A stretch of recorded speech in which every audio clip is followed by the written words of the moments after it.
গভীর মনোযোগ। এই জন্য যুবক ভাইরা আমার, ও মুরব্বী বাবাজিরা গো, একটু গভীর মনোযোগের কান লাগান। ইবাদতের মূল হলো ঈমান। ঈমান যদি কোনো ব্যক্তির না থাকে, আমল যত বেশি করুক না কেন কোনো লাভ হবে না, কোনো লাভ নেই। কারণ বালতির তলার মধ্যে যদি ছিদ্র থাকে রে, সারাদিন টেবল চাপেও পানি ভর্তি করা যাবে না। কথা বলেন ঠিক কে ঠিক না? এই জন্য ভাইরা আমার, ঈমান হলো পাসপোর্ট, আমল হলো ভিসা। পাসপোর্ট যদি না থাকে, ভিসা কোথায় লাগাবেন? কোন জায়গায় ভিসা লাগাবেন? ভিসার কোনো দাম থাকবে না। এই জন্য ঈমানটাই হলো মেন, ঈমানটাই হলো মূল। আল্লাহ রাসূল সাল্লাল্লাহু তাআলা আলাইহি ওয়াসাল্লাম ঘোষণা করেছেন, আলা লা ঈমানা লিমান লা মুহাব্বাতা লাহু। সাবধান হয়ে যাও, আমি নবীর ভালোবাসা ব্যতীত ঈমানদার হওয়া যাবে না। এই জন্য বন্ধুরে, ও যুবক ভাইরা রে আমার, ভালোবাসার নামই হলো ঈমান। ঈমানের অপোজিট নাম হলো ভালোবাসা। নবীজির প্রতি যার ভালোবাসাটা ভালো আছে, ভালোবাসাটা ঠিক আছে, তারাই হলো ঈমানদার। ঈমানদার ঈমানদার যার অন্তরে নবীজির ভালোবাসা নেই, যার অন্তরে রাসূলুল্লাহর ভালোবাসা নেই, ওই ব্যক্তির ঈমানও নাই, ঈমানও নাই, ঈমানও নাই। এই ভালোবাসার নামেই হলো ঈমান। এই আমার বন্ধুরে, ও আমার যুবক ভাইরা, ও মুরব্বী বাবারা, একটু গভীর মনোযোগের কান লাগান। যেহেতু আমি মেরাজের সাবজেক্ট কেন নিয়েছি, এর দ্বারা ঈমান মজবুত হয়ে যাবে, আমল মজবুত হয়ে যাবে। রাসূল পাকের প্রতি আকীদা কেমন রাখতে হবে, আকীদাও ঠিক হয়ে যাবে। যুবক ভাইরা, আল্লাহ তাআলা কোরআনুল কারীম সূরাতুল বনী ইসরাঈল 15 নম্বর পারা, প্রথম পৃষ্ঠা, প্রথম আয়াতে কারিমার মধ্যে ঘোষণা করেছেন, সুবহানাল্লাযী আসরা বিআবদিহি লাইলাম মিনাল মাসজিদিল হারাম ইলাল মাসজিদিল আকসা।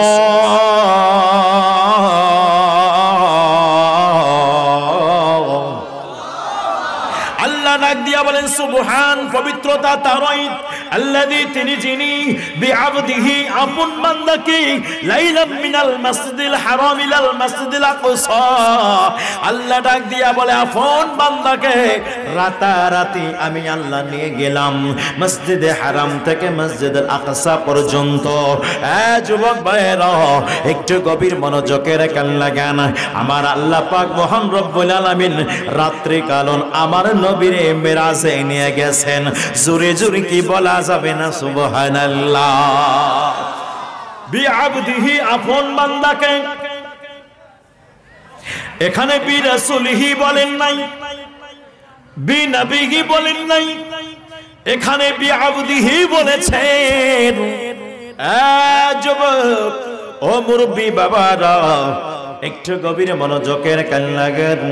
আল্লাহ তাআলা মহান রব্বুল আলামিন এই জায়গার আবদিহি বললেন, আপন বান্দা, আপন বান্দা। তাহলে বুঝতে হবে আমরা তো সকলেই বান্দা। আদম নবী তিনিও তো বান্দা, ইব্রাহিম খলিলুল্লাহ তিনিও তো বান্দা, ইসমাইল জবিউল্লাহ তিনিও তো বান্দা, ঈসা রূহুল্লাহ তিনিও তো বান্দা। এ বন্ধুরে আমার, ও যুবক ভাইরা, ও মুরব্বী বাবাজিরা গো, আমরা যারা এখানে বসেছি আমরাও তো বান্দা, আমাদের দাদা বাবারা এরাও তো বান্দা, আমাদের পরবর্তী জন্মরা এরাও তো আল্লাহর বান্দা। তাহলে আল্লাহ কোন বান্দাকে নিয়ে গেলেন? আপন বান্দাকে নিয়ে গেলেন। আপন বান্দাকে কে? আপন বান্দা আমরা বুঝবো কেমনে? এখানে রাসূল আমাদের নবীকে মেরাজে নিয়ে গেছেন, আমরা জানবো কেমনে আপন বান্দা? আপন বান্দা কে আপন বান্দা। এই আপন বান্দা দেখার জন্য, বোঝানোর জন্য একটা কথা বললেই এনাফ হয়ে যাবে, একটা কথা বললেই যথেষ্ট হয়ে যাবে। এই যুবক ভাইরা আমার, একটু গভীর মনোযোগের কান লাগান। আমার আল্লাহ তাআলা মহান রব্বুল আলামিনের নামের সাথে, আমার আল্লাহর নামের সাথে আদম নবীর নাম আসলো না, ইব্রাহিম খলিলুল্লাহর নাম আসলো না, ইসমাইল জবিউল্লাহর নাম আসলো না, ঈসা রুহুল্লাহর নাম আসলো না, ইব্রাহিম খলিলুল্লাহর নাম আসলো না, অন্য কোন নবীগণের নাম আসে নাই। যার নামখানা আসছে রে বাবা, তিনি অন্য কোন নবী নয়, তিনি অন্য কোন রাসূল নয়, তিনি আপনার আমার দয়াল নবী, মায়ার নবী, রাহমাতাল লিল আলামিন। জোরে জোরে কি বলা যাবে না সুবহানাল্লাহ? আল্লাহর নামের সাথে আমার নবীর নাম আসছে, কথা বলেন ঠিক কিনা? এই জোরে বলেন ঠিক কিনা? এই যুবক ভাইরা, আল্লাহর নামের সাথে কার নাম? আমার নবীর নাম, আপনার নবীর নাম। আদম নবীর নাম আসে নাই, ইব্রাহিম খলিলুল্লাহর নাম আসে নাই, ইসমাইল জবিউল্লাহর নাম আসলো না। এই যুবক ভাইরারে আমার, আদম সফিউল্লাহ ওনার উম্মতের কালিমা ছিল লা ইলাহা ইল্লাল্লাহ, আদম সফিউল্লাহ। হযরতে ইব্রাহিম খলিলুল্লাহর উম্মতের কালিমা ছিল লা ইলাহা ইল্লাল্লাহ, ইব্রাহিম খলিলুল্লাহ। হযরতে মূসা আলাইহিস সালাতু ওয়াস সালামের উম্মতের কালিমা ছিল লা ইলাহা ইল্লাল্লাহ, মূসা কালিমুল্লাহ। হযরত ঈসা আলাইহিস সালাম উম্মতের কালেমা ছিল লা ইলাহা ইল্লাল্লাহ, ঈসা রূহুল্লাহ। হযরত ইসমাঈল আলাইহিস সালাম উম্মতের কালেমা ছিল লা ইলাহা ইল্লাল্লাহ, ইসমাঈল জবিউল্লাহ। কিন্তু একটা কথা মনে রাখবেন, সমস্ত নবীগণের উম্মতের কালেমা নিজ নিজ নবীর নাম দিয়ে হয়েছে। লা ইলাহা ইল্লাল্লাহ, ইসমাঈল জবিউল্লাহ, ইব্রাহিম খলিলুল্লাহ, আদম সফিউল্লাহ, এরকম করে আসছে। কিন্তু ইব্রাহিম আদম নবীর জিগায়, হে আদম আলাইহিস সালাতু ওয়াস সালাম, আপনার উম্মতের কালেমা লা ইলাহা ইল্লাল্লাহ, আদম সফিউল্লাহ, আপনার উম্মতের কালেমা এটা আছে, কিন্তু আপনার কালেমাটা বলে দেন। আদম সফিউল্লাহ বলে, আমার কালেমা হলো লা ইলাহা ইল্লাল্লাহ, মুহাম্মাদুর রাসূলুল্লাহ। ইব্রাহিম খলিলুল্লাহর জিগাই, আপনার উম্মতের কালেমা হলো লা ইলাহা ইল্লাল্লাহ, ইব্রাহিম খলিলুল্লাহ, আপনার কালেমাটা কি আছে বলেন। ইব্রাহিম খলিলুল্লাহ উত্তর দেয়, লা ইলাহা ইল্লাল্লাহ, মুহাম্মাদুর রাসূলুল্লাহ। যুবক বন্ধুরে, ও যুবক ভাইরা, ও আমার মা বোনেরা, একটু গভীর মনোযোগের কান লাগান। সমস্ত নবীগণের ও কালেমা, আপনার আমার যে কালেমা, এই কালেমাটাই হলো ওনাদের কালেমা। লা ইলাহা ইল্লাল্লাহ, এটা হলো দাবি। লা ইলাহা ইল্লাল্লাহ, নাই কোনো মাবুদ আল্লাহ ছাড়া, এটা হলো দাবি।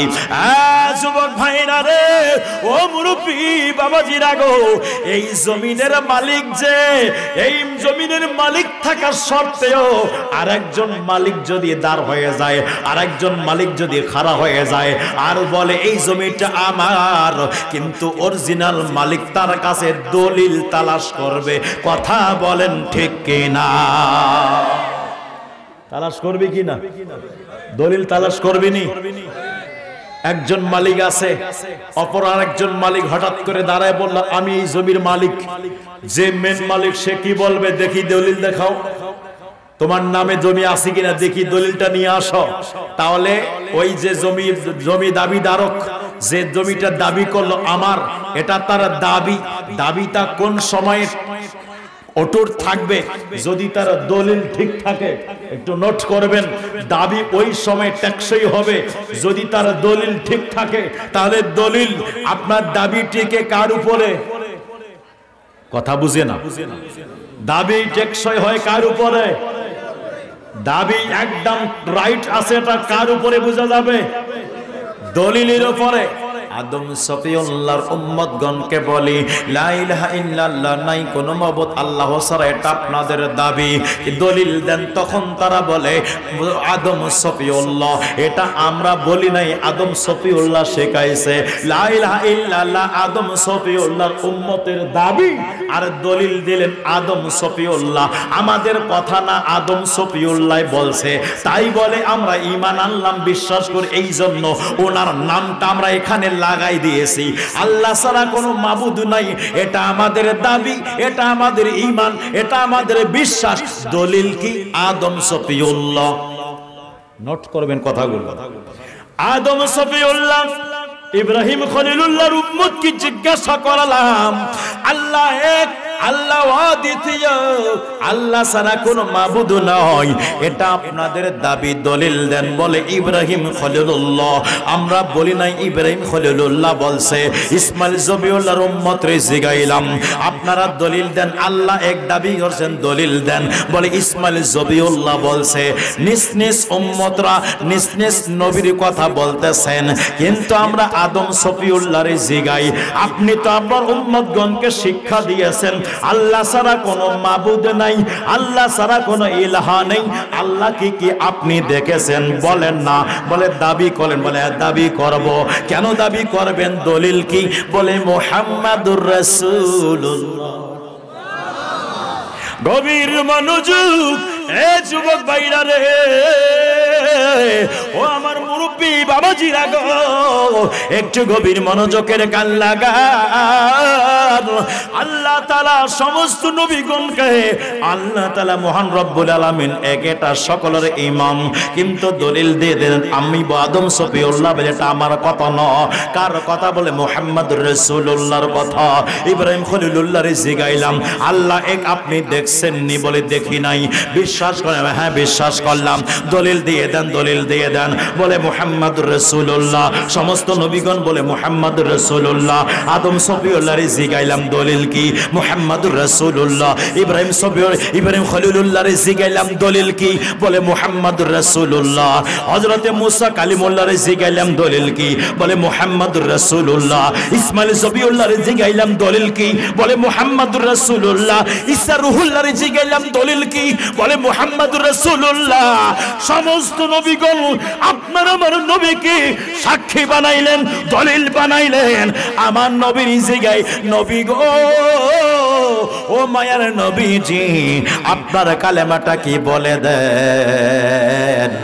আমার নবী বলে দেয়, লা ইলাহা ইল্লাল্লাহ ইন্নী রাসূলুল্লাহ, নিশ্চয়ই নিশ্চয়ই আমি আল্লাহর রাসূল, আল্লাহর রাসূল, আল্লাহর রাসূল। আল্লাহকে আমি নিজের চোখে দেখেছি, এই জন্য কোন নবী দেখে নাই। দলিল দিল আমার নবীকে, আর আমার নবী সরাসরি আল্লাহকে দেখেছে, এর দলিল আমার নবী নিজে। এই জন্য আল্লাহ বলেন, ইয়া আইয়ুহান নাসু ক্বাদ জাআকুম বুরহানুম মির রাব্বিকুম। হে মানব জাতি শুনে নাও, আমি আল্লাহ তাআলার পক্ষ থেকে দলিল, বুরহান মানে দলিল। আল্লাহ বলে দেয়, আমি আল্লাহর পক্ষ থেকে তোমাদের কাছে বুরহান এসেছে, মানে দলিল এসেছে। সমস্ত নবীগণ আল্লাহকে দেখে নাই, কোন নবীগণ আল্লাহকে দেখে নাই, একমাত্র আপনার আমার দয়াল নবী দেখেছেন। আল্লাহ এক, একদম সরাসরি আমার রাসূল দেখেছেন। এর মধ্যে কোনো পর্দা নেই, এর মধ্যে কোনো মাধ্যম নেই, এর মধ্যে কোনো ওসিলা নেই। আল্লাহ তাআলা দাওয়াত করে মেহমান বানাইয়া লা মাকানে নিয়ে গেছেন। ওখানে নিয়ে যাওয়ার পরে আমার আল্লাহ তার নবীর দিদার দিয়ে ধন্য করেছেন। জোরে জোরে কি বলা যাবে না সুবহানাল্লাহ? নবীজি যাবেন মেরাজে। যুবক ভাইরা, ও মুরব্বি বাবাজিরা গো, একটু গভীর মনোযোগের কান লাগান। এইবার আল্লাহ তাআলা জিবরিল আমিন কারাক দেন, জিবরাইল, ও জিবরাইল, তাড়াতাড়ি চলে যাও, আমার বন্ধু নবীর নিয়ে আসো, আমি আল্লাহ আজকে দিদার দিয়ে ধন্য করে দেব। রব্বুল আলামিন, কে নিয়ে যাব, কে নিয়ে যাব? আল্লাহ তাআলা ডাক দিয়া বলেন তাড়াতাড়ি জান্নাতে যাও। জান্নাতে গিয়ে একটা বুরাক নিয়ে আমার নবীর কাছে চলে যাও, আমার নবী যে নিয়ে আসো। অনেক লম্বা ঘটনা বন্ধুরা আমার, যদি পার্ট টু পার্ট আলোচনা করতে চাই 7 রাত 7 দিন পর্যন্ত বয়ান করলে শেষ হবে না। তাই আমি কিছু সংখ্যক আলোচনা নিয়ে মেন পয়েন্টগুলো বিষয় আলোচনা করে শেষের দিকে চলে যাব। যুবক ভাইরা ও মুরব্বী বাবারা, একটু গভীর মনোযোগের কান লাগান। আল্লাহর নবীজি যেই দিন মেরাজে গিয়েছেন, যেই রাতে গিয়েছেন, ওই রাতে কোথায় ছিলেন জানতে পারেননি? কোথায় ছিলেন? নিজের হুজরা মোবারকে নয়, উম্মে হানির বাসার মধ্যে ছিলেন। নিজের হুজরায় ছিলেন না। কেন তিনি নিজের হুজরায় ছিলেন না বলেন? একটু ভালো করে শুনেন, নিজের হুজরায় কেন ছিলেন না? যুবক ভাইরা ও মুরব্বী বাবাজিরা গো, আমার দয়াল নবীর হুজরার সম্মান আছে কি আছে না? জোরবেন আছে কি আছে না? বলবেন হুজুর কেমনে আছে? আমি বলবো কোরআনুল কারীম খোলেন, তাফসীর 49 নম্বর সূরা সূরাতুল হুজুরাত শরীফ খোলেন। 49 নম্বর সূরা সূরাতুল হুজুরাত, এর মধ্যে তাফসীর 1 থেকে 10 নম্বর আয়াত পর্যন্ত পড়েন না, আমার দয়াল নবীর হুজরার সম্মান বুঝতে পারবেন। আল্লাহ তাআলা বলেন, হে আমার ইমানদার বান্দাগণ, তোমরা আমার নবীর হুজরায় গিয়ে বাহিরে থেকে আহ্বান করতে পারবা না, ভিতরে প্রবেশও করতে পারবা না। বিনা অনুমতিতে আমার নবীজির কামরায় প্রবেশ করো না, আবার অনুমতি নেওয়ার জন্য বাহিরে থেকে আহ্বানও করো না। যাওয়াও যাবে না, ডাকাও যাবে না। ভালো করে বুঝবে, যাওয়াও যাবে না, ডাকাও যাবে না। আল্লাহকে বলি, আল্লাহ তাহলে আমরা কি করব? আল্লাহ তুমি বলে দাও। আল্লাহ তাআলা ডাক দিয়া বলে, বান্দারা ও বান্দারা রে, শুনে নাও শুনে নাও। যত আমার মায়ের নবীজি যতক্ষণ পর্যন্ত নিজের ইচ্ছায় যতক্ষণ পর্যন্ত হুজরা শরীফ থেকে বের না হয়, ততক্ষণ পর্যন্ত তোমরা বাহিরে অপেক্ষা করো। আমার নবী নিজের ইচ্ছায় বের না হওয়া পর্যন্ত বিনা অনুমতিতে প্রবেশও করবা না, আহ্বানও করবা না। এই জন্য বন্ধুরে ও যুবক ভাইরা রে আমার, একটু গভীর মনোযোগের কান লাগান। এই আমার মুরব্বী বাবারা, এই জন্য বলছি বন্ধুরে, আপনার আমার জান কবজ করার জন্য একজন ফেরেশতা আছে। ওই ফেরেশতার নামটা কি বলতে পারবেন? হযরতে আজরাইল আলাইহিস সালাতু ওয়াস সালাম। আপনার আমার বাবা, যাদের দাদা ইন্তেকাল করে গিয়েছে, আপনারা আপনাদের কাছে এসে মালাকুল মউত অনুমতি চাইছেন নি? কথা কয় না কেন? অনুমতি চেয়েছেন। একটু জবানটা ছেড়ে দিয়ে অনুমতি চেয়েছেন। অনুমতি চাই নাই, অনুমতির কোনো প্রয়োজন হয় না। কিন্তু হযরত ইসরাইলকে যদি জিজ্ঞাসা করা হয়, ও ইসরাইল বলো বলো, অনেক জান তুমি কবজ করেছো, অসংখ্য নবী রাসূলের জান তুমি কবজ করালা, সমস্ত নবী রাসূলের কাছে গেলা, এমন কোন জীবনের ঘটনা বলো যার জান নেওয়ার জন্য পারমিশন নিতে হয়েছে? হযরতে মালাকুল মউত ডাক দিয়া বলবে, ও আল্লাহর বান্দারা, তাহলে তোমরা জানতে চাচ্ছ আমি কারো কাছে অনুমতি নিয়ে প্রবেশ করছি কি করে নাই, এটা জানতে চাও? হ্যাঁ হ্যাঁ, আমরা এটাই জানতে চাই, বলেন না। এইবার মালাকুল মউত ডাক দিয়া বলে, আদম নবীর কাছে গেলাম, অনুমতি লাগে নাই। ইব্রাহিম খলিলুল্লাহর কাছে গেলাম, অনুমতি লাগে নাই। মুসা কালিমুল্লাহর কাছে গেলাম, অনুমতি লাগে নাই। অন্যান্য নবীগণের কাছে গেলাম, অনুমতি লাগে নাই। কিন্তু নবীগণের নবী, রাসূলগণের রাসূল, রাহমাতাল লিল আলামিন জনাবে মুহাম্মদুর রাসূলুল্লাহ সাল্লাল্লাহু তাআলা আলাইহি ওয়াসাল্লামের কাছে গেলাম, অনুমতির প্রয়োজন হয়েছে। এই যুবক, এই পাটুয়ারি পাড়ার আশিকেরা, এই পাটুয়ারির জমিনে কতগুলো মানুষ ইন্তেকাল করে গেল, কারো কাছে অনুমতি নেওয়ার জন্য মালাকুল মউত আসে নাই, অনুমতি ছাড়াই চলে আসো। এই আমার ভাইরা, প্রধানমন্ত্রীর কাছে অনুমতি লাগে না, রাষ্ট্রপতির কাছে অনুমতি লাগে না, ইমাম সাহেবের কাছে অনুমতি লাগে না, মাওলানা সাহেবের কাছে অনুমতি লাগে না, পীর সাহেবের কাছে অনুমতি লাগে না, টিচারের কাছে অনুমতি লাগে না, ডাক্তারের কাছে অনুমতি লাগে না, কারো কাছে অনুমতি লাগে না, কিন্তু নবীর কাছে অনুমতি লাগে। বোঝা গেল আমার নবীর মতো কোন মাখলুক না। কথা কন না কেন? নবীর মতো কি কোন মাখলুক আসেনি? কোন মাখলুক কি নবীর মতো? নবী কি কোন মাখলুকের মতো? আমাদের মতো? আমরা কি ওনার মতো? নোট করবেন। আরে পাগল ছাগল কি বলে? অনেকে বলে দেয় নবী আমার মতো।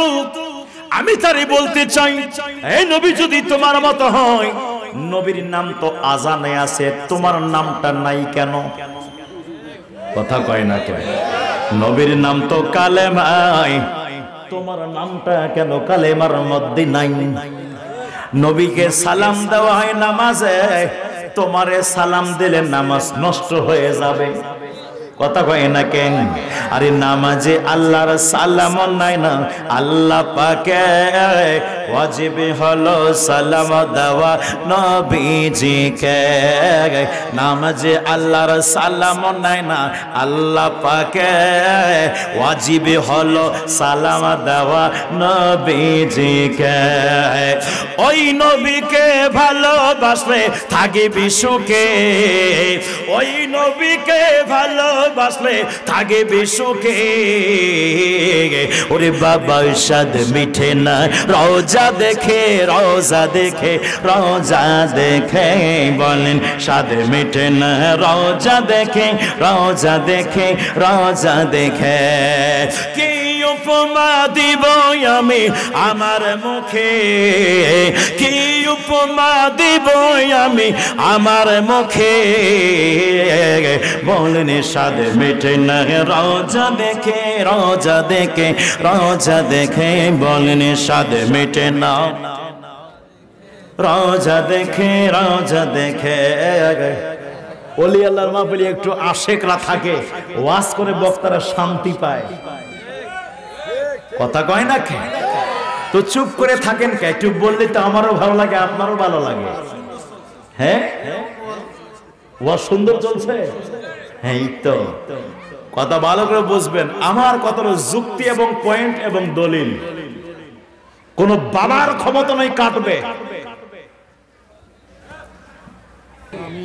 আমার ভাইরা, তাহলে নামাজ কার জন্য? কথা কয় না। নামাজ কার জন্য? হ্যাঁ, এটাও জানে না রে পটুয়া পরিবাসী। নামাজ আমার জন্য, মুমিনদের জন্য নামাজ। নামাজ পড়বেন কার জন্য? এটাই তো শুনতে চাচ্ছিলাম। নামাজ হবে কার? সিজদা হবে কার? আমরা কোন মাজারে সিজদা দেই না। যারা দেন তারা মূর্খ, আর যারা বলে যে মাজারে সিজদা করে, এটা ডাবল মূর্খ। মাজারে কেউ সিজদা দেয় না, সিজদা হবে আল্লাহর। কথা কন না কেন? সিজদা কার? আল্লাহর। মাজারে সিজদা দেওয়া হয় না। গভীর মনোযোগ। নামাজ আল্লাহর জন্য আমরা পড়ি, কিন্তু ওই নামাজের ভিতরে পৃথিবীর জমিনে এমন কোন মাখলুক নাই, পীর সাহেব হোক না কেন, আপনার কি বলে মা হোক না কেন, বাবা হোক না কেন, ওস্তাদ হোক না কেন, নামাজের ভিতরে যদি কেউ ব্যক্তি সালাম দেয়, নামাজটা নষ্ট হয়ে যাবে।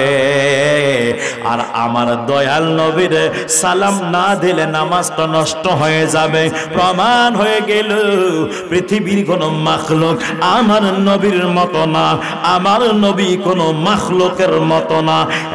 যুবক ভাইরা রে, এখন অনেকের মনে প্রশ্ন আসবে, হুজুর অনেক ব্যক্তিগুলো ইউটিউবের মধ্যে, অনেক ব্যক্তিগুলো মসজিদের মধ্যে, অনেক ব্যক্তিগুলো মঞ্চে স্টেজের মধ্যে, অনেক ব্যক্তিগুলো খেতাবাতের মাধ্যমে, বয়ানের মাধ্যমে, বিভিন্ন চ্যানেলের মাধ্যমে বলে দেয় নবী আমার মতো মানুষ। আমি একটা স্পষ্টভাবে বলতে চাই, যারা যেই ব্যক্তি আমার মতো মানুষ আমার দয়াল নবীরে বলবে ওর ঈমান নাই, ঈমান নাই, ঈমান নাই, কথা বলেন ঠিক কি না? একটু এই কথাটা বোঝার জন্য সামনের দিকে অগ্রসর হই। ও মুরব্বী বাবারা, একটু গভীর মনোযোগের কান লাগান।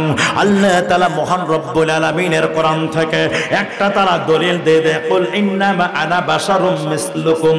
এই আয়াত দ্বারা দলিল দেয় নবী আমার মতো সাধারণ মানুষ। আবার ওই আল্লাহ তাআলাই বলেছে, বান্দারে তোমরা সাধারণ মানুষের আনুগত্য করো না। যদি তোমরা সাধারণ মানুষের আনুগত্য করো, ওয়াইজাল্লাহ খাসিরুন, তাহলে তোমরা ক্ষতিগ্রস্তর মধ্যে পতিত হবা।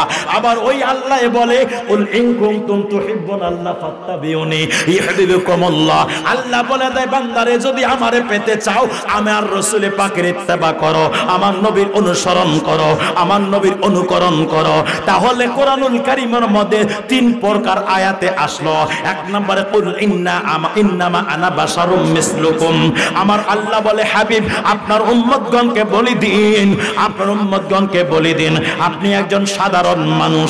আবার ওই আল্লাহ তাআলা অন্য আয়াতে বলে দেয়, এই বান্দারা শুনে নাও, শুনে নাও, যদি তোমরা সাধারণ মানুষের আনুগত্য করো, ওয়াইজাল্লাহ খাসিরুন, তোমরা ক্ষতিগ্রস্তর মধ্যে পতিত হবা। তাহলে সাধারণ মানুষের অনুসরণ করা যাবে না। আবার ওই আল্লাহ বলছে, বান্দারে যদি আমারে পেতে চাও আমার নবীর অনুসরণ করো। আল্লাহ তাআলা নবীরে দেখাইয়া প্রমাণ করলো, বান্দারা আমার নবী সাধারণ নয়, আমার নবী হলো অসাধারণ। চলেন কেমনে অসাধারণ? কথা কি বুঝে আসতেছে আপনাদের? আলোচনা হবে, কোন সময় এদিক সেদিক নয়, একটু গভীর মনোযোগ। আল্লাহ নবী আছেন উম্মে হানির বাসার মধ্যে, মনে আছে নি? জিবরিল আমিন আসলো উম্মে হানির বাসার মধ্যে। কেন? আমার দয়াল নবী এতদিন নিজের হুজরায়, আজকে কেন উম্মে হানির বাসার মধ্যে? কি কারণে? কি কারণে? আল্লাহ বলে, জিবরাইল, ও জিবরাইল তাড়াতাড়ি চলে যাও, একটা বোরাক নিয়ে চলে যাও না। সব থেকে সুন্দর একটা বোরাক নিলেন। বোরাক নেওয়ার পরে আমার দয়াল নবীর কদমে আসলেন, আমার মায়ার নবীর কদমে আসলেন। আমার রাসূল পাক কি কারণে নিজের হুজরার মধ্যে ছিলেন না? কারণ একটাই ছিল রে বাবা, আল্লাহ তাআলা মেরাজের রাতে আমার দয়াল নবীর তালু মোবারক থেকে শুরু করে মাথা মোবারক পর্যন্ত ঘুমের কি শান আছে। মেরাজের রাতে আল্লাহ তাআলা প্রকাশ করেছেন আমার দয়াল নবীর কদমের তালুর কি মর্যাদা আছে, এটা মেরাজের রাতে প্রকাশ করেছেন। আমার মায়ার নবী কদম মোবারক থেকে শুরু করে মাথা মোবারক পর্যন্ত গোটাল জিসিমের আধ্যাত্মিক প্রকাশ্য অপ্রকাশ্য উভয় দিক থেকে আমার দয়াল নবীর শান আল্লাহ তাআলা মেরাজের রাতে বর্ণনা করেছে। এইবারে আমার নবী নবীজির কাছে জিবরাইল এসে দেখে আমার নবী ঘুমায়। কি করা যায়? কেমনে আহ্বান করা যায়? ডাকা যাবে না, বেয়াদবি হবে। এ যুবক, ও মুরব্বী বাবারা, জিবরিল আমিন আমার নবী আরাম ফরমাচ্ছেন। জিবরিল আমিন এসে ডাকতে পারেন না, একটু ভয় পাচ্ছেন। আল্লাহকে ডাক দিয়া বলে, আল্লাহ গো,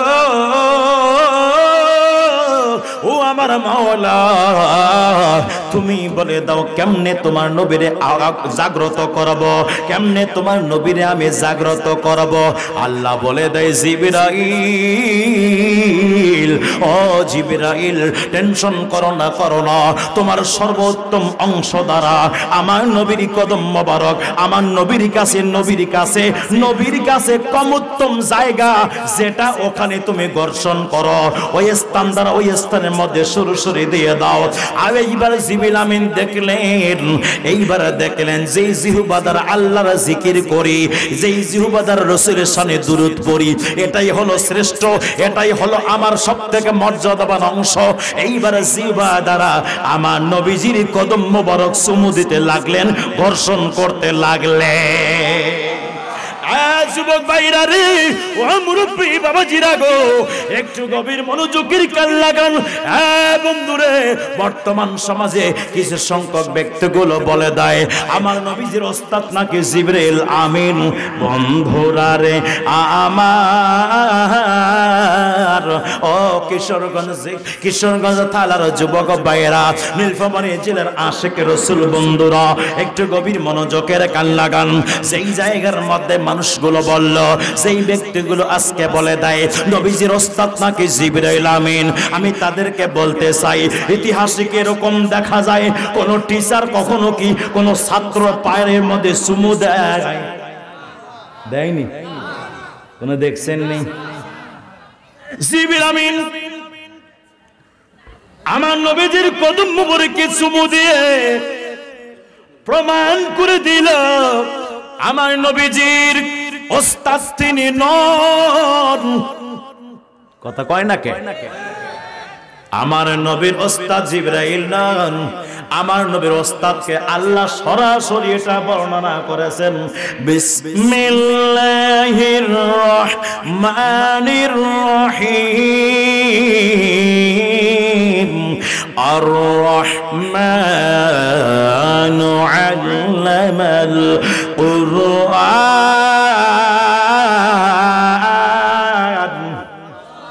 খালাকাল ইনসান,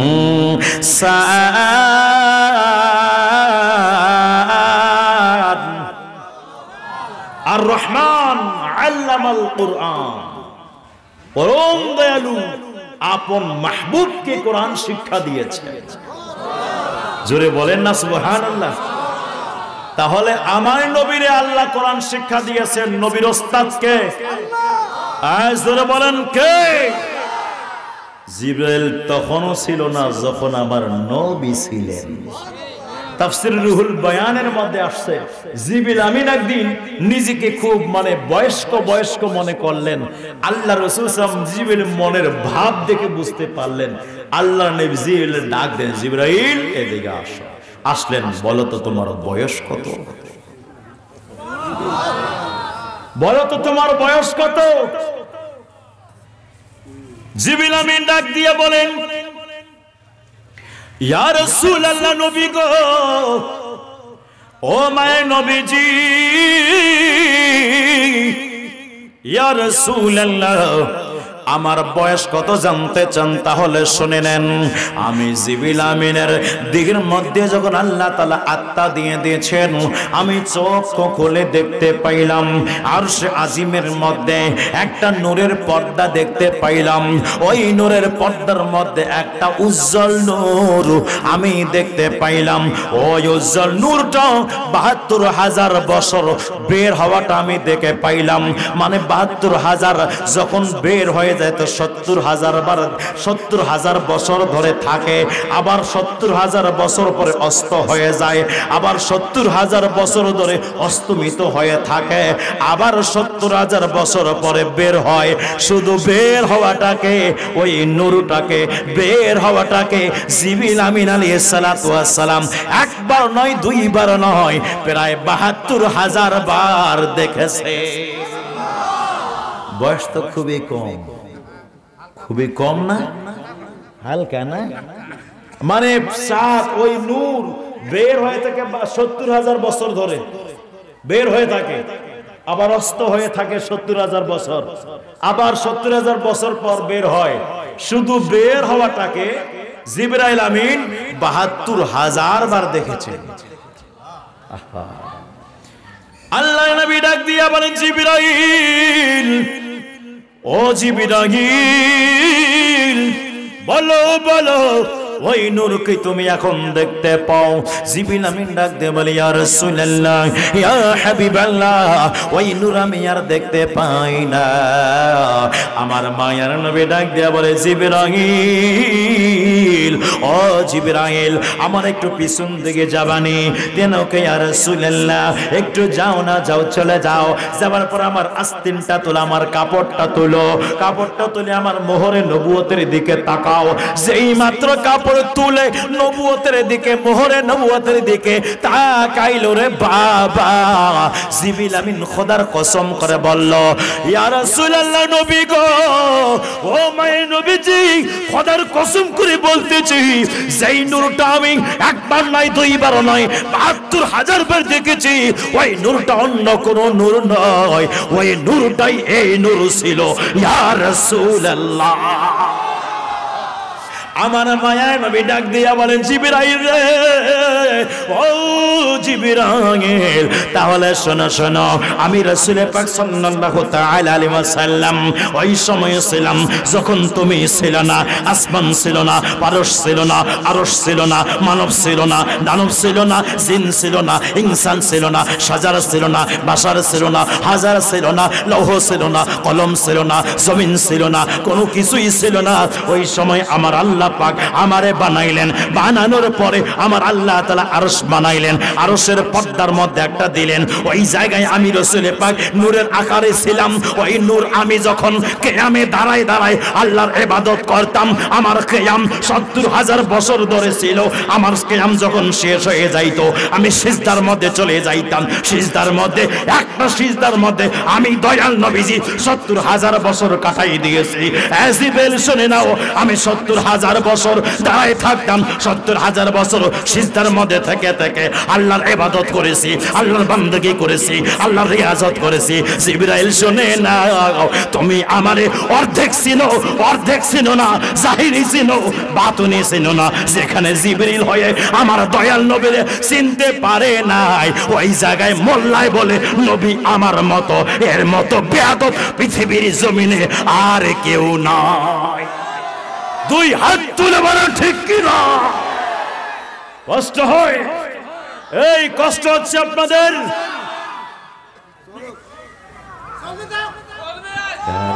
আমি কি বলছি শেষ করেছি তো বলেন কে কি বলতে? একটা ঘন্টা হলো, কথা কয় না।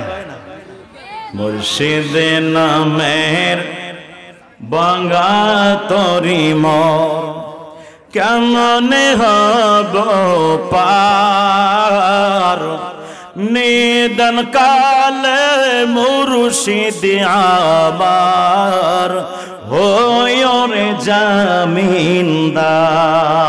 কথা বলেন ঠিক কিনা? এইবার আল্লাহর নবী ডাক দিয়া বলেন, এইবার যখন জিবরিল আলাইহিস সালাতু ওয়াস সালাম মাথা মোবারক কি করলেন, নত করলেন, নত করার পর নবীজির কদম মোবারকে তালু মোবারকে ঘর্ষণ করছেন, চুমু দিচ্ছেন, জিহবা দ্বারা সুরসুরি দেয়। যুবক ভাইরা রে, ও মুরব্বী বাবাজিরা গো, জিবরিল আমিন মাথা নত করেছেন আমার দয়াল নবীর কদমে।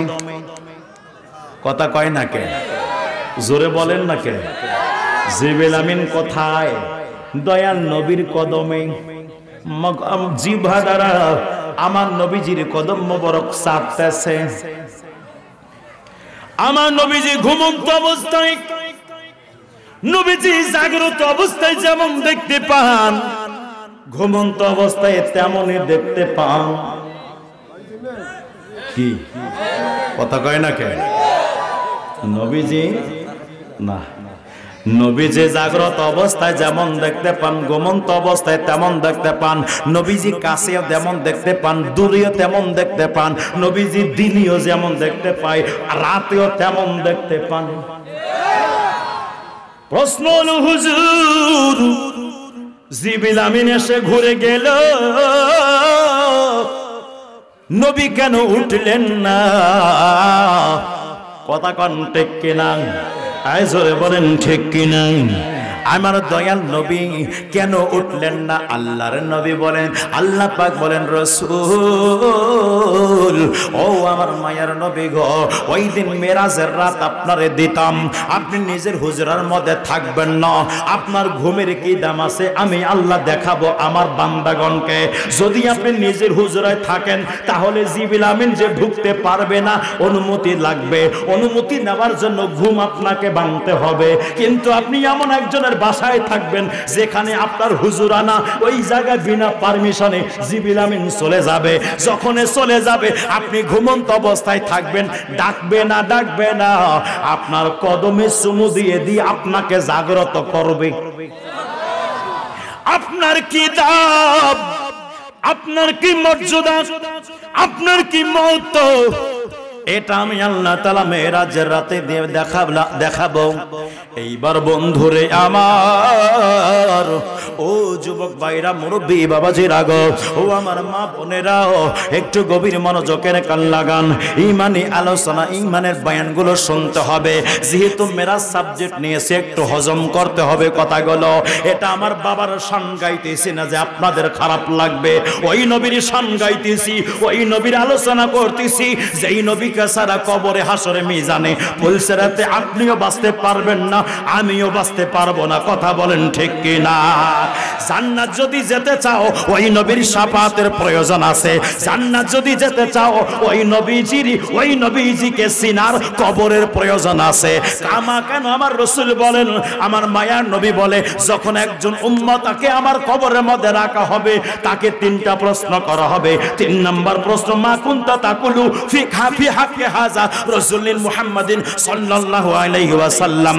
আমার আল্লাহ পাক বলবেন, আমার রাসূল পাক বলে, বুখারীর হাদিসে আসছে, আমার নবীজি বলে, ওই সময় ফেরেশতারা বলবে, এই আল্লাহর বান্দা বলো তোমার সামনে যিনি দণ্ডায়মান এনার ব্যাপারে তুমি কি বলতেছিলা দুনিয়ার মধ্যে বলো। আমার নবী বলে, যদি আমারে চিনতে পারে তাহলে সব পরীক্ষায় পাস, আর যদি চিনতে না পারে তাহলে পরীক্ষায় ফেল।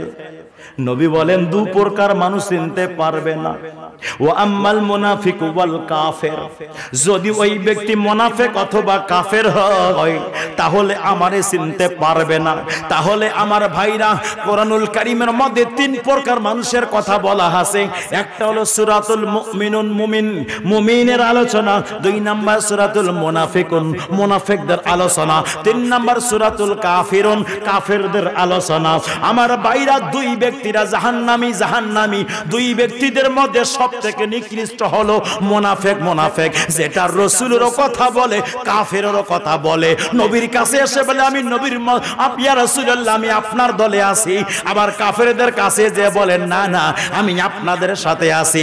এটাই হলো সবথেকে নিকৃষ্ট। এই রকম ব্যক্তি এখনো দুনিয়াতে আছে কি আছে না?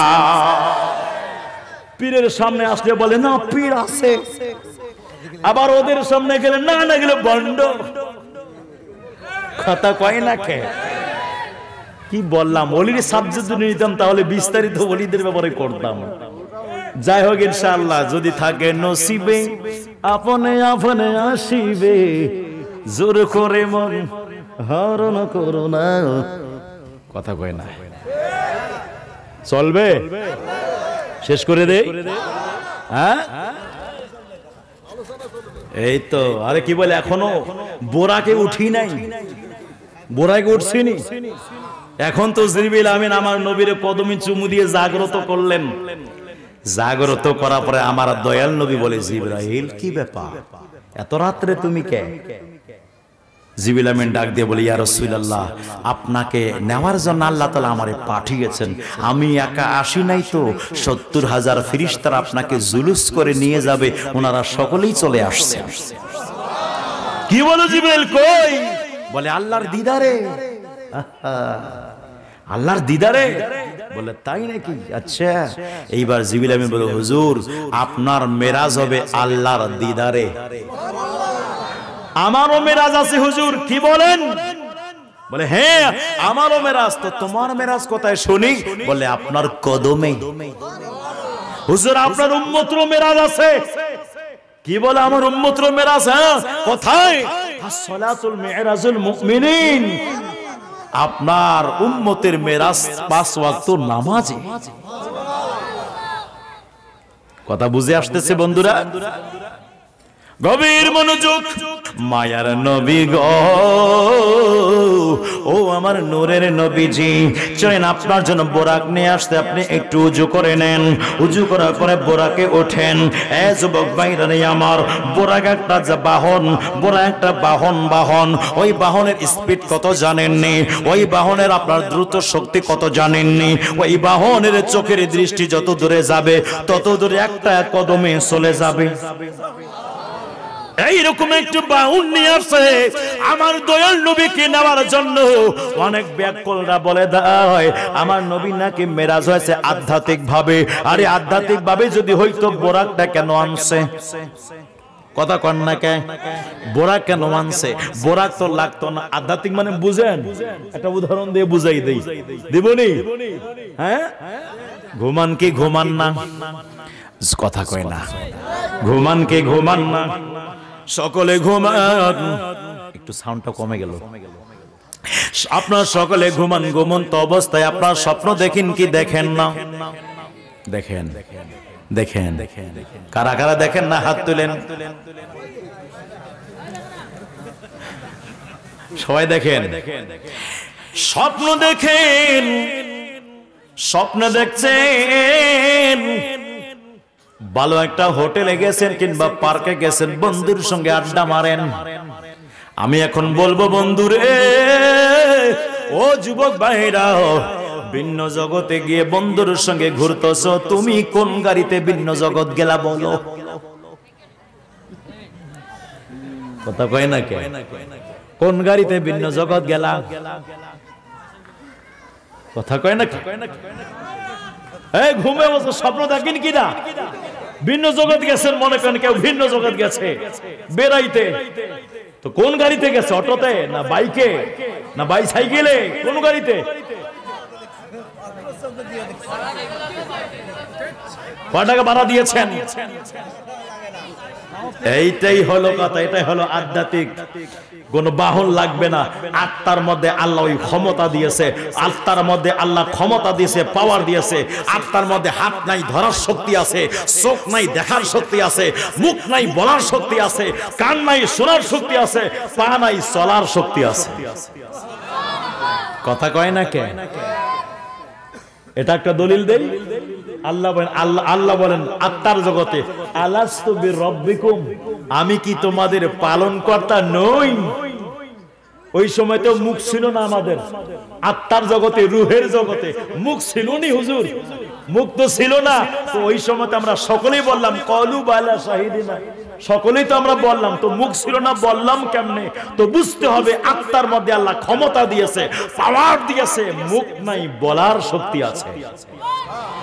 আত্মা যদি একটা বের হয়ে যায়, আত্মা একটা বের যদি হয়ে যায়, তাহলে মানুষ স্বপ্ন দেখা শুরু করে। যার সঙ্গে যার ভালোবাসা, স্বপ্নেও তার সাথে তার ঘোরাফেরা। এই জন্য যার ভালোবাসা আল্লাহর ওলির সাথে, আল্লাহর ওলির খেদমতে থাকবে। যার ভালোবাসা নবীজির সাথে, ওই ব্যক্তির স্বপ্নে মদিনায় গিয়ে আমার দয়াল নবীর জিয়ারতে মুগ্ধ হয়ে থাকবে। কথা বলেন ঠিক কি না? তো মদিনায় তো যদি যেতে চাই, তো আমরা মদিনা থেকে ঘুরে আসলাম, 5 মাস হচ্ছে। যাওয়ার আগে কত কি করলাম, পাসপোর্ট ভিসা এগুলো সব লাগাইতে হলো। কিন্তু যারা স্বপ্নে যায় তাদেরকে তার পাসপোর্ট আর ভিসা লাগে না। কথা বলেন না কেন? এই জন্য বন্ধুরে, ও যুবক ভাইরা রে, ও মুরব্বী বাবারা, একটা কথা মনে রাখবেন, এই কথাটাই বুঝাইতে চাচ্ছিলাম। আমার দয়াল নবীর আধ্যাত্মিক ভাবে যদি, মানে দেহ জমিনে, আত্মা আল্লাহর কাছে, এটাই বলে আধ্যাত্মিক। এই আধ্যাত্মিক ভাবে যদি মেরাজ হইতো, আত্মার দিক থেকে যদি মেরাজ হইতো, তো বোরাকের আনার কোনো প্রয়োজন ছিল না। ঠিক কিনা বলেন?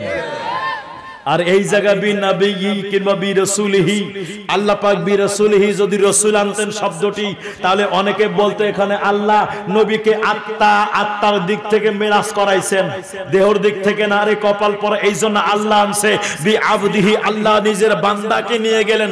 বান্দা শুধু আত্মাকে বলা হয় না, আত্মা এবং বডি একত্রিত হয়ে এটাকে, উভয়টাকে বান্দা বলা হয়। আল্লাহ বলছে, এ বান্দারা শুনে নাও, আমার নবীকে আমি আল্লাহ সশরীরে মেরাজ করেছি, সশরীরে আমি আল্লাহ পাক আমার দয়াল নবীকে মেরাজ এনেছি। আমার দয়াল নবী কপালের চোখ দ্বারা আমি আল্লাহকে দেখেছি। জোরে বলেন না সুবহানাল্লাহ। কষ্ট হয় বুঝি আপনাদের?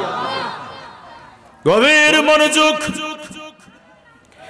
মেরাজে আমার নবীজি যাচ্ছেন, দয়াল নবীজি এইবার বোরাকে সওয়ার হয়েছেন।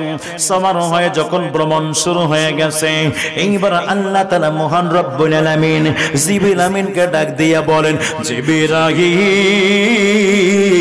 ও জিবরাইল শোনো রে, আমার দয়াল নবীকে আদম সফিউল্লাহর মাজারের পাশ দিয়ে আনবা না, ইব্রাহিম খলিলুল্লাহর মাজারের পাশ দিয়ে আনবা না, ইসমাইল জবিউল্লাহর মাজারের পাশ দিয়ে আনবা না, হযরতে জাকারিয়া আলাইহিস সালাতু ওয়াসসালামের মাজারের পাশ দিয়ে আনবা না। মাজার মানে কবর, রওজা মানে কবর।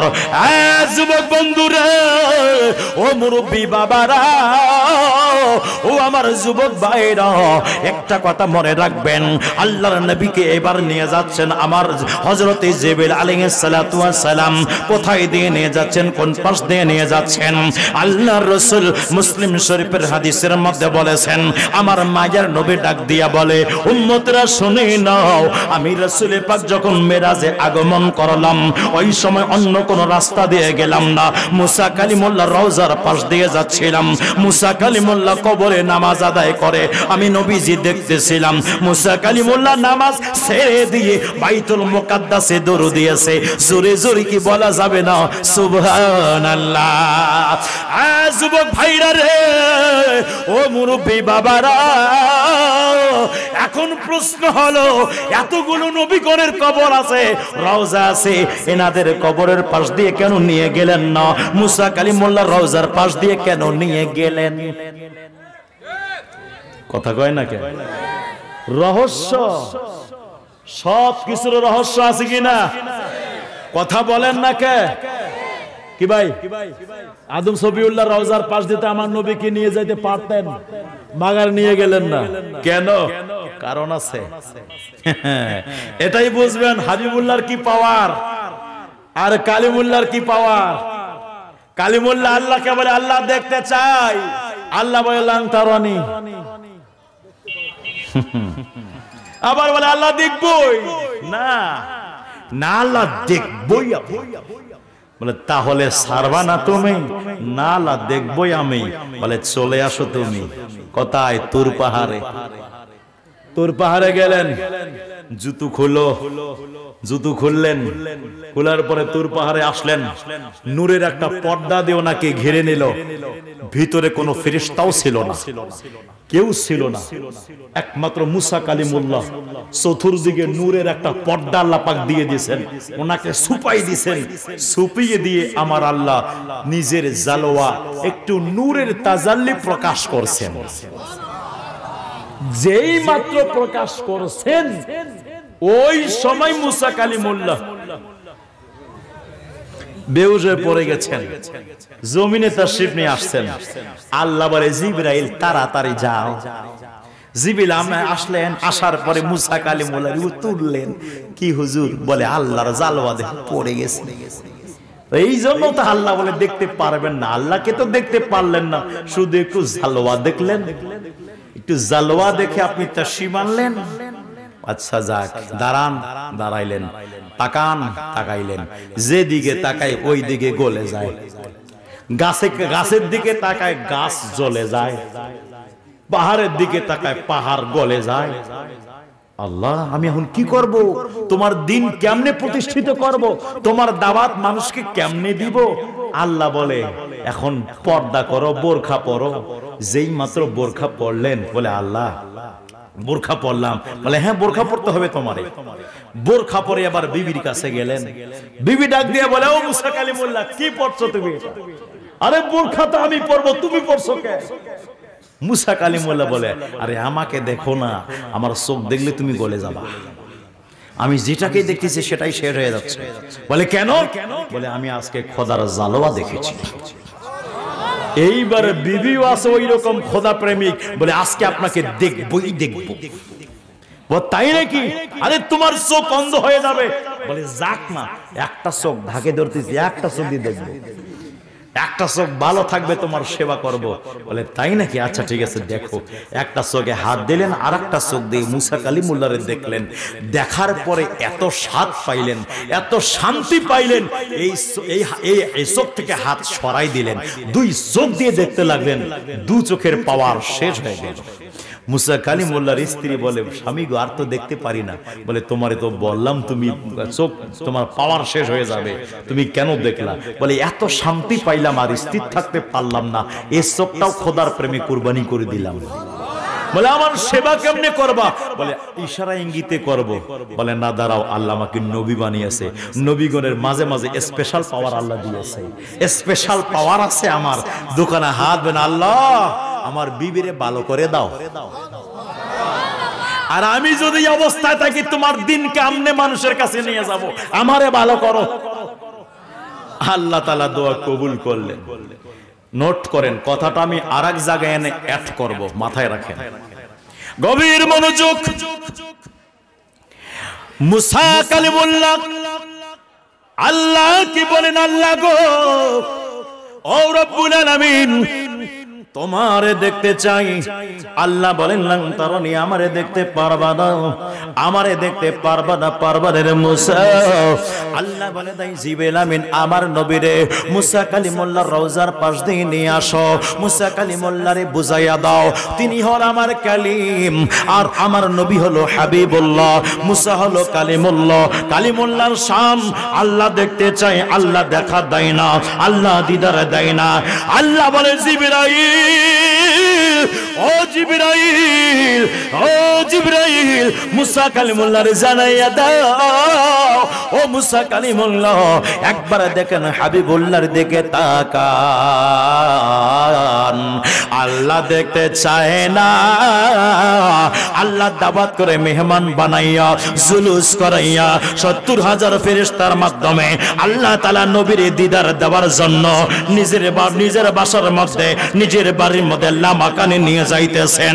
আমার আল্লাহ মহান রব্বুল আলামিন দয়াল নবীকে দাওয়াত করে নিয়ে যাচ্ছেন, এমন জায়গায় নিয়ে যাচ্ছেন যেখানে কোনো জায়গা নাই, যেখানে কোনো কাল নাই, যেখানে কোনো সময় নাই, যেখানে কোনো রাত নাই, দিন নাই, অক্সিজেন নাই, হাইড্রোজেন নাই, নাইট্রোজেনই কোনো কিছুই নাই।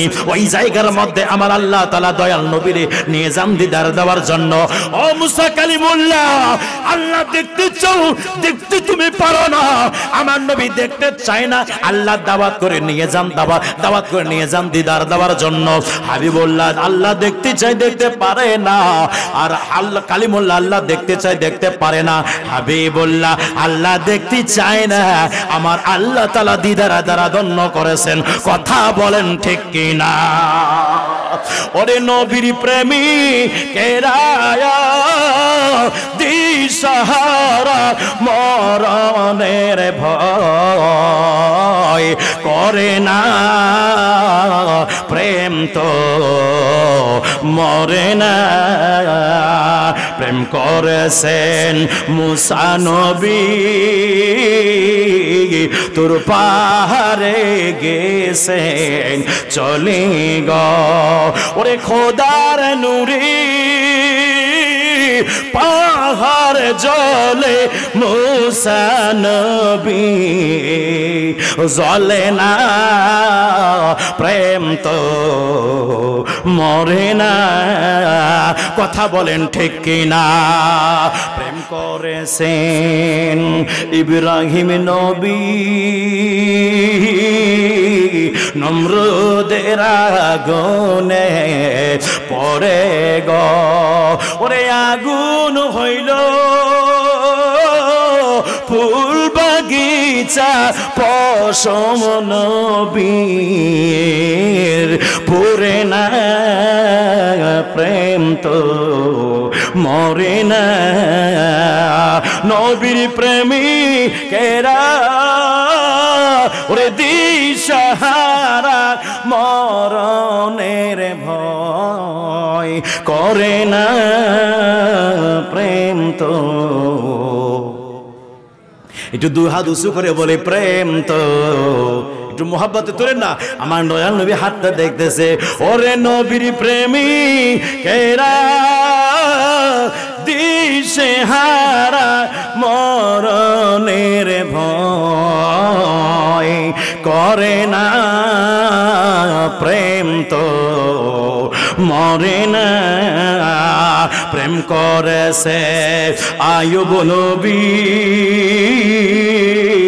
তার প্রেমেতে রহিমা বিবি গো ওরে 18 সাল করলো সেবা তবু প্রেম সারে না প্রেম তো মরে না একটা জবানও বন্ধ ও রাখবেন না চিৎকার করে বলেন ইয়া রাসূলুল্লাহ।